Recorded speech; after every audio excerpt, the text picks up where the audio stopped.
Hello Drone Racers, I'm Mark, and today on Drone Racer 101 I'm going to show you how wrong I was.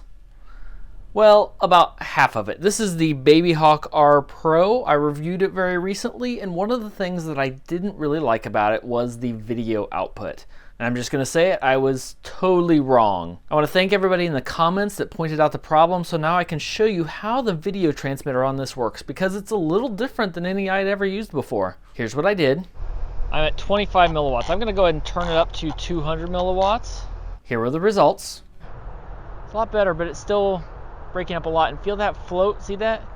Except I didn't actually do anything. It was still at 25 milliwatts. So in this manual here, there's a page.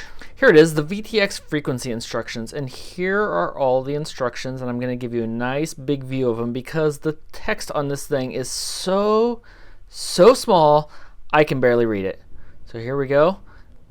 There we go. There's all of it. Here's the big difference. We have the CE and FCC unlicensed user chart and then the unlocked. And what's different on here, I've had a number of VTXs that would only allow over 25 milliwatts on certain channels, but this one is totally locked in to 25 milliwatts unless you unlock it. Now, it's not a very hard process to do, but I'm going to go ahead and show you how to do that and do all the setup and options on this VTX. So here it is again. I'm going to use a toothpick for this because everyone complains when I use screwdrivers and X-Acto knives. I'm going to use my smoke stopper for this. I've got a battery connected, mainly because it gives me a switch. If you don't have one of these, yes, the smoke stopper is great. The switch is amazing. I can't imagine not having one of these right now. There's a link up here-ish on how to make one of these. So one of the things that's a little hard to determine is what button you're supposed to push. Everything's in here so tight, and it turns out that it's this one right here, and there is a button there, and you can't really get to it from above. Let's see. If I push really hard, I can get in from above that way. What I've done though is put my toothpick in here right above here and twist it. Now, there's a very satisfying click. It almost sounds like something's breaking or snapping, but it is the button that's a very loud click. I was worried I was doing something wrong the first couple times. Here, I'll see if I can get it so you can hear it. So by default, when you get this, you turn it on. We have a display here. It shows I'm on Fat Shark 1, and in the lower right-hand corner here, there's a little dot that is not lit up. So it will not let me turn it on to high power unless I unlock it. So to do that, I'll turn it back off. Put my toothpick in here, get it twisted. There we go. Push down. Now I'll flip the switch. So there it said U, meaning it's unlocked, and there I'm at 200 milliwatts. I'm at 200 milliwatts because in that last video I'd set it to 200 milliwatts. It just didn't use it. Now it did. So now I can see I'm on Fat Shark 1 at 200 milliwatts. I actually like that display. It's pretty nice and easy to see at a glance. I like to be able to see it there. So what I can do here, once you have it unlocked, I think you'll mostly configure it through Betaflight. Got my handy EV800D here. How you unlock this in the GUI is push this stick up, make sure you are not armed, press left and up here, and now you can see we are in the interface. And you just use your right stick like a game controller to move around. We want to go into feature, and I will go into VTX SA, that's smart audio. So we have an option for smart audio or tramp audio. You have to know which one you have. Hopefully at some point they combine these so it just works either way, but for now you have to know, and this one is smart audio.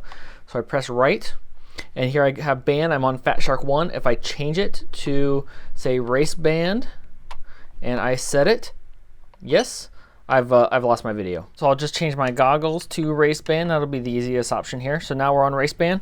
I'm gonna go back in and I wanna show you something else. So now I have power.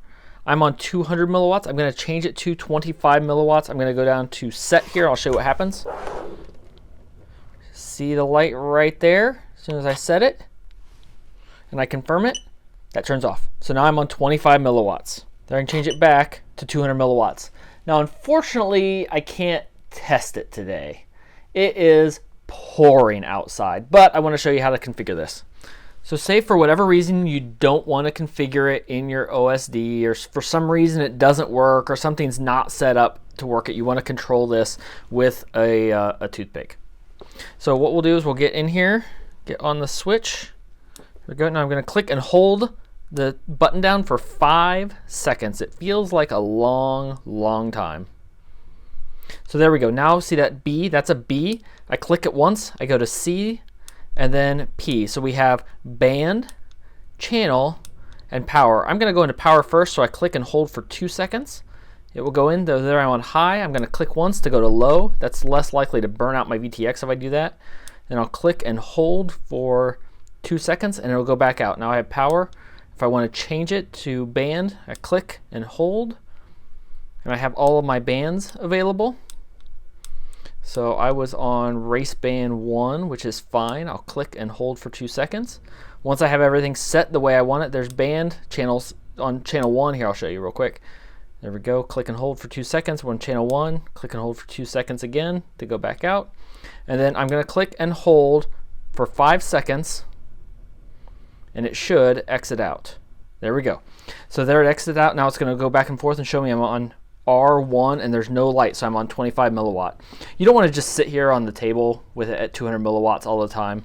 It's just not good for it. I can actually smell it getting hot. So there you go, the 2 ways you can do it. The other complaint that I got is I was using the wrong antennas.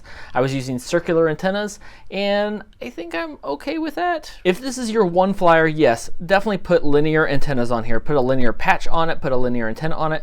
But I fly lots of different things all the time, and I don't want to switch my antennas around. So I honestly think it's a fair test just to show antennas that a lot of people are going to continue to use. The loss really isn't as bad as you think it is. And now, knowing that I was on 25 milliwatts, I was actually really impressed with the coverage I got out of this.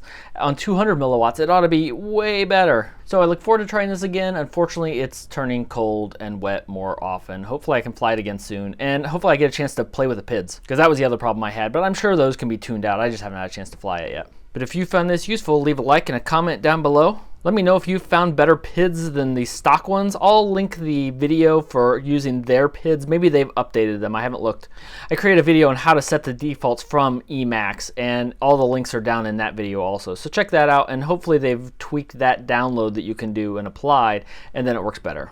So until next time, remember, I was wrong. Sorry. But thanks for pointing it out, and it gave me a chance to really dig into this VTX, which I really like the way it's configured. It's really intuitive once you try it.